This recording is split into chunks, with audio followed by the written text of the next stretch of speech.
Hello and welcome to my channel. Today we'll be going over disassembly, reassembly, and a safety function check on a Stoeger M3500 shotgun. First step is to ensure your weapon is clear. Pull your bolt to the rear, look inside, make sure there's no ammunition present. Then we're going to take and undo the magazine cap. Just unscrews. And from this step, we're going to remove the forend from the gun. It just kind of slides off. That's also going to pull the barrel and everything apart. So separate those two pieces.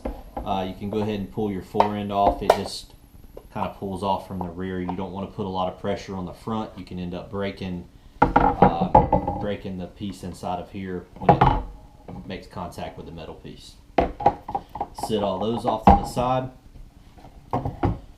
From here we're going to take, I like to use a little piece of paper towel that I've got taped up to lay here as a fulcrum so I don't skin my gun up when I do this. This piece is actually supposed to just pull right off. It's a little easier if you have a tool, a pair of pliers to help you. But we'll go ahead and give it a shot and try to see if we can pull it out without the pliers. Sometimes it can be a bear. See, just like that, I can't get it to come out.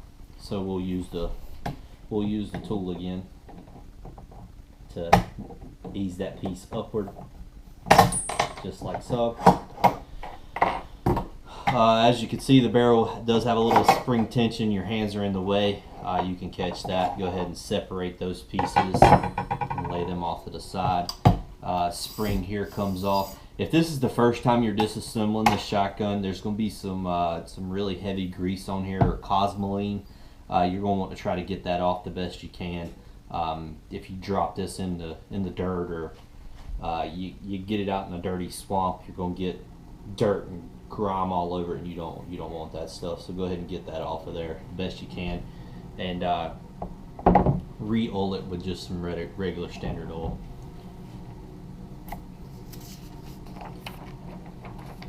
From here, what we're going to do is we're going to disassemble the bolt. This is a Benelli inertia driven bolt. Really good design. There's a couple of pins in here we're going to have to get out. What I would recommend using is a really small Allen wrench. This is a 1/16. It'll go inside of these holes and allow you to push these pieces out, push these pins on through. We'll take that pin out. That will allow us to take the firing pin out of the bolt. There is a spring inside of that, and turn that over and take that spring out. If you want, just lay these parts over together so you know where they're at.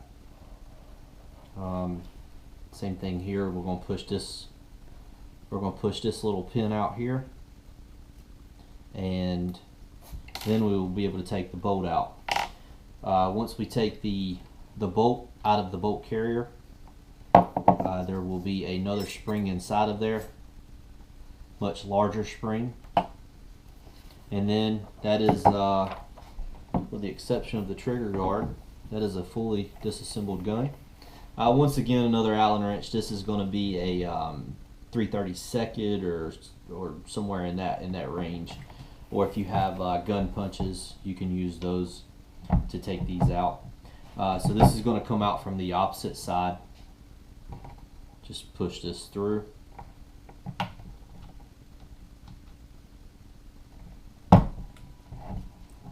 So we're going to push this pin through this side. So continue pushing until it comes all the way through, and then we've got that pin out. So from here, just grab inside the trigger or up in the follower and pull up and lift that out. You're going to kind of want to have to pull forward towards the end of the muzzle of the barrel at the same time as you're coming out. There is a little tab back here in the back. Let's see if we can get a clear view of that tab. We'll point to it with a firing pin. That little tab right in here. That tab rides inside of this tab here. It sits kind of under it, and if you put direct pressure on the rear of this and pull out, you can break that tab. So we want to not do that. So that is a fully disassembled gun. So from here, reassembly, you can clean your parts. This gun is clean. There is no reason to clean any of the parts or little areas. There's no particular nuances with this gun that you need to pay special attention to. It's pretty straightforward. You'll see what's dirty, clean it. So to reassemble this gun, we'll put the trigger guard back in. It's going to come in the same way that it come out. So we're going to want to go in from the muzzle to the buttstock. Oh, another thing before we do that, the firing pin. My safety is on, so the firing pin is not going to release. If you're going to be cleaning this gun, go ahead and put your finger over the hammer, which is going to be the shiny piece here. So put your thumb behind that, go ahead and pull the trigger and ease this forward. That way we're not putting any undue wear. When this slams forward into that, it can cause stress cracks and fractures. But before you put this in, we want to go ahead and cock it back down into place before we put it in. If you want to make sure while you're putting it in you're not gonna release the hammer, go ahead and put the weapon on safe. That way the trigger, when it's pulled, it doesn't allow that to go forward. So we're going to put the trigger assembly back into the receiver. With this, you've got to line this hole up when we're putting it in. So we're going to go in until you can start to see through the hole, and then you have to do just very little movements here, and we'll get it to fall into place.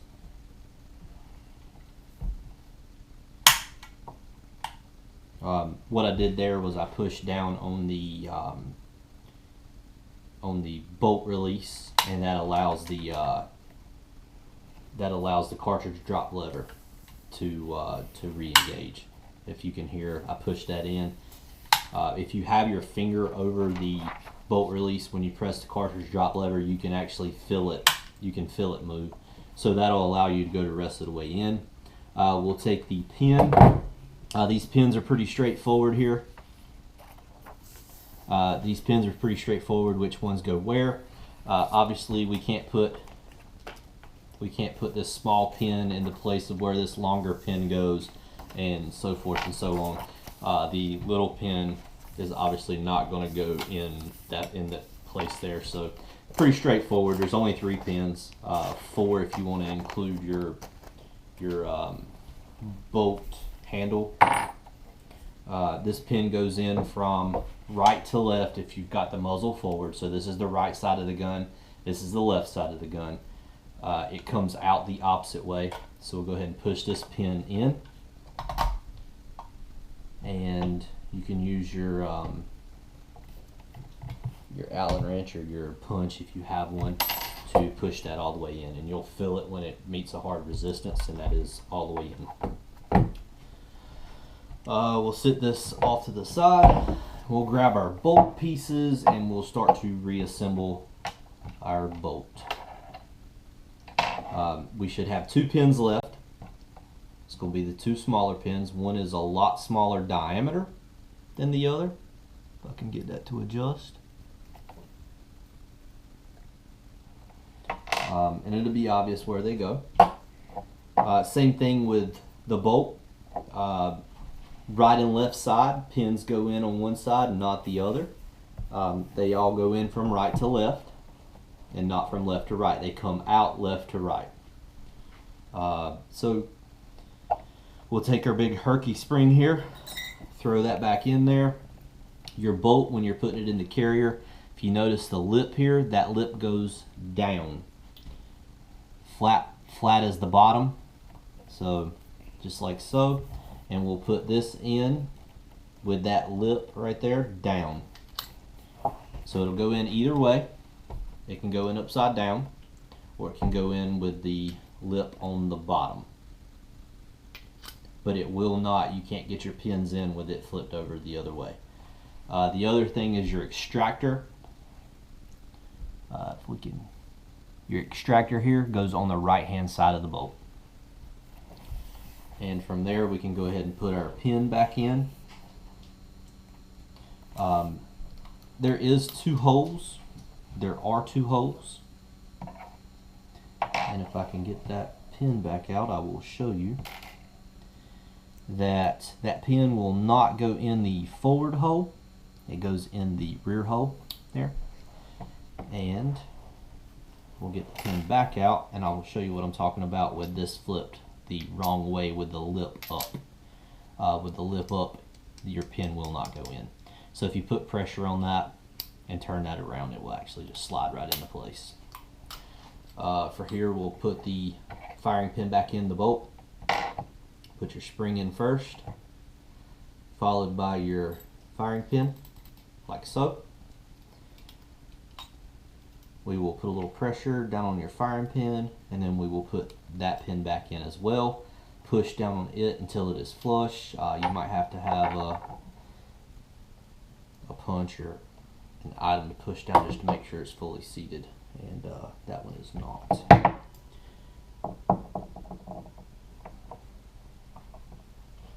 Alright, it is fully seated now.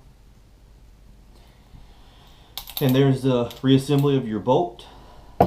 So from here we will go ahead and reassemble the gun itself.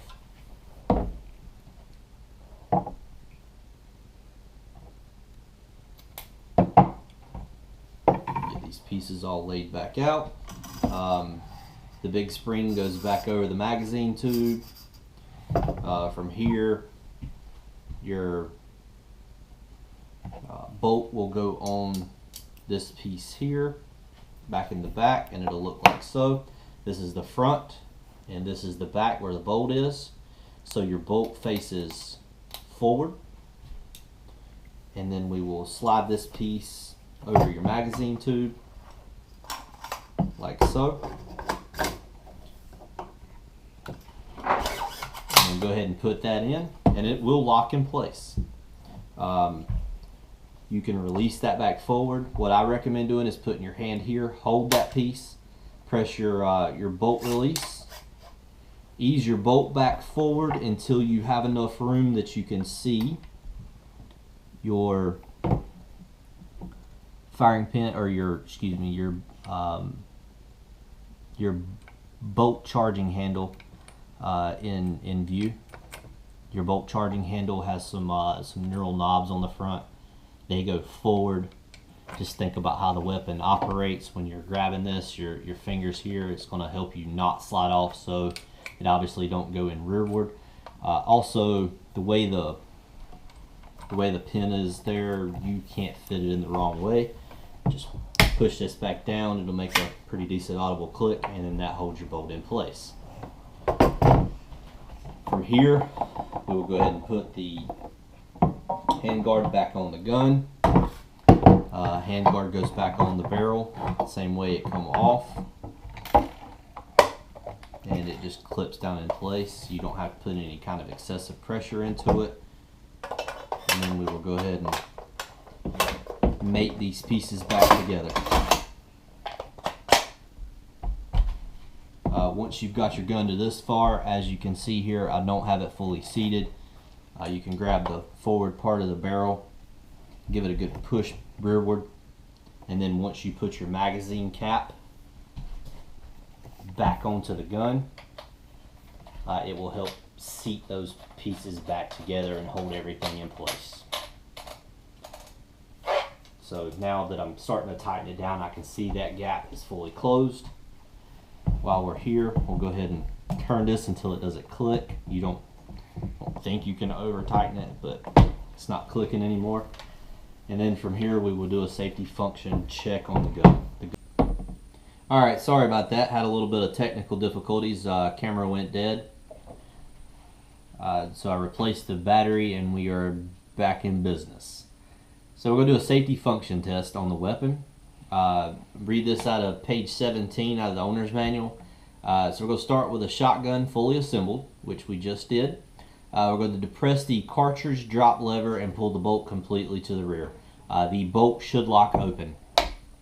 Cartridge drop lever is this tab here, just on the right side of the gun, next to the trigger. So we'll push up on that, pull the bolt to the rear, the bolt should lock open. We're going to put the manual safety in the on or safe position by pushing it from the left side until the red ring is no longer visible.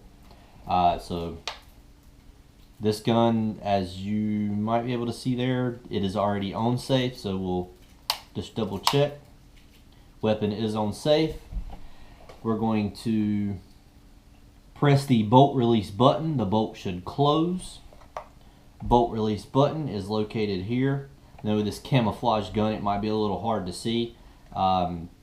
Just in case you're wondering, I am actually holding it in my hands. If you can't see it, it's so camouflage. So we're going to press the bolt release, bolt slams forward. Next step is going to be to attempt to fire the weapon by pulling the trigger. And as it may seem, the gun does not fire. We're going to put the manual safety in the off or fire position by pushing it from the right to the left. And from there, we're going to pull the trigger and we're going to hold it to the rear. So don't pull it and release it, pull it and hold it. If you mess this step up, you need to start over if you happen to take your finger off the trigger. The gun, the way the functionality of the gun, that's what it's asking you to do. For the function test, I would follow the instructions to a T. Pull the trigger, hammer should release and fall forward. So we're keeping rearward pressure on the trigger. From here, we're going to cycle the weapon. We're going to pull the bolt to the rear, and it's going to lock. We're going to press the bolt release button and send it back forward. And from here, you're going to release the trigger. So still got rearward pressure on the trigger. We're going to release and listen for an audible click. There's your audible click. We're going to pull the trigger again, and the hammer should fall. So hammer fell. That is the last step. Everything is good. If it does not function like that, then you've got a problem with your gun. Maybe you need to take it apart, make sure you reassembled it correctly. Always refer to the owner's manual. Always make sure your weapon is safe. It is unloaded. Even if it is unloaded, make sure you still have it pointed in a safe direction, and obviously follow your weapon safety rules. If you have any questions, comment below. I'll do my best to answer. Till next time.